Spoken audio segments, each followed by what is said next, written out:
Have you ever seen a product and thought, hey, I could probably sell that on Amazon? Well, today, we're laying out the complete roadmap to turn that exact thought into a real, profitable business. So you've got this idea, right? You want to build a business on Amazon, but maybe you're wondering, where do I even start? It can seem super complicated from the outside, but I promise you, it really doesn't have to be. And that's exactly why we're here. This is your beginner's roadmap. We're going to break it all down step by step and cover everything you need to know to get up and running.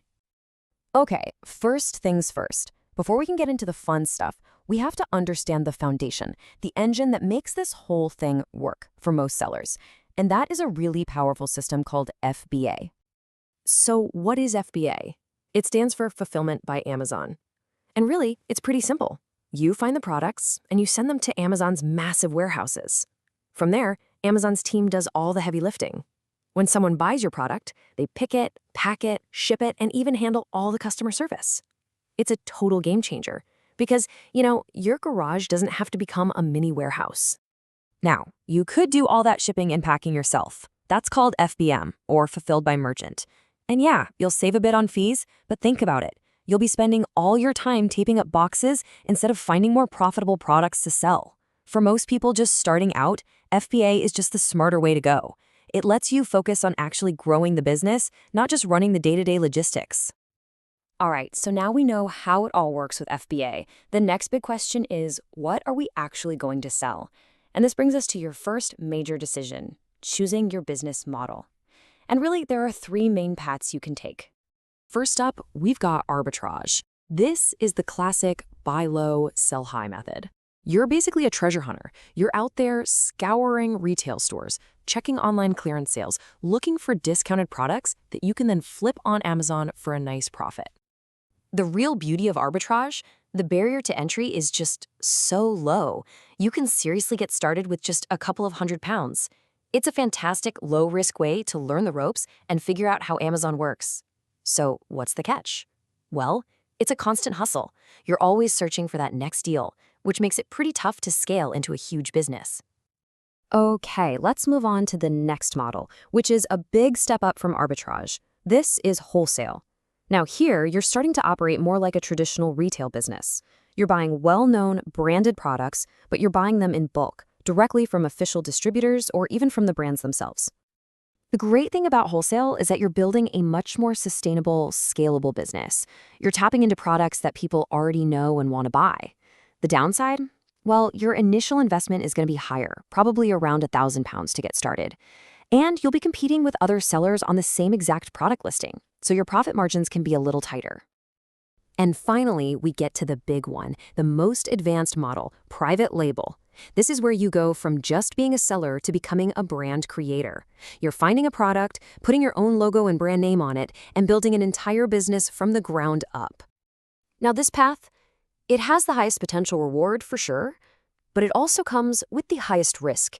You have total control, you can get incredible profit margins, and you're building a real asset, a brand, that you could actually sell one day for a lot of money. But you've got to be prepared. The startup costs are way higher, we're talking £5,000, £10,000 or more, and you are responsible for everything, from manufacturing to marketing. So with those three options, what's the best path for a beginner? Well, here's the recommended progression. If you're starting out with less than £1,000, start with arbitrage. Use it to learn the system and build up some capital. Then, once you're comfortable, you can move into the more scalable wholesale model, and from there, once your wholesale business is humming along, that's when you can graduate to private label. It's a really natural and smart way to grow. All right, you've picked your path. Now for what is maybe the most important part of this whole thing, finding a product that will actually make you money. And this is not about guesswork or picking something you like. It's about having a system, a scouting process. So let's start with a really quick 3-step checklist to just weed out the bad ideas right away. First, make sure the sale price is over £10. Anything less, and there's just not enough room for profit after fees. Second, check that Amazon itself or the brand aren't selling on the listing. Trust me, you can't compete with them. And third, you want to see more than 3 sellers. This is a good sign that it's a wholesale product and not someone's private brand. Okay, so a product passes that first quick check. Now it's time to dig a little deeper with your 5-step analysis checklist. We're looking for a few key things here. A low bestseller rank, ideally under 100,000, which tells you it sells often. a return on investment, or ROI, of at least 30%. You also want to see recent reviews, which confirms people are buying it right now. And again, just double check you are not competing with Amazon and it is not a private label product. Look, if all those numbers seem like a lot, just focus on these two. The bestseller rank, or BSR, tells you how fast a product sells. The lower the number, the faster it sells. Simple as that. And ROI tells you if it's a good use of your money. If you can find a product with a low BSR and an ROI over 30%, you've likely got a winner on your hands. Those two numbers are your North Stars. Okay, amazing. You've used the checklists, you've crunched the numbers, and you've found a winner. So, how do you actually buy it? This means reaching out to suppliers, and trust me, how you approach them makes a huge difference. You have to remember, these wholesalers are B2B. That's business to business. They want to see that they're working with another real, legitimate business, not just some person. So you've got to look professional. Register a simple, limited company. Throw up a basic business website. And please, use a professional email address, not your personal one. It sounds small, but it's crucial. And when you make that first call or send that first email, don't overthink it. Keep it simple, professional, and to the point. Honestly, a script just like this one works perfectly. It's direct, it shows you're serious, and it immediately sets the right tone for a long-term business relationship. You did it! You placed your first order with the supplier. That's a huge milestone, so congratulations. Now we're in the home stretch, just one final logistical hurdle to clear: getting your product listed on Amazon and physically shipped to their warehouse. This might sound complicated, but inside your Amazon Seller Central account, they really walk you through it. You'll create what's called a shipping plan. You just add the product using its code, tell Amazon you're using FBA, enter the box weight and size, and then print out the labels they give you. Amazon even hooks you up with discounted shipping through UPS, and you can schedule a pickup right from your door. It's honestly surprisingly easy. Okay, your product has arrived at Amazon's warehouse. You're live. But wait.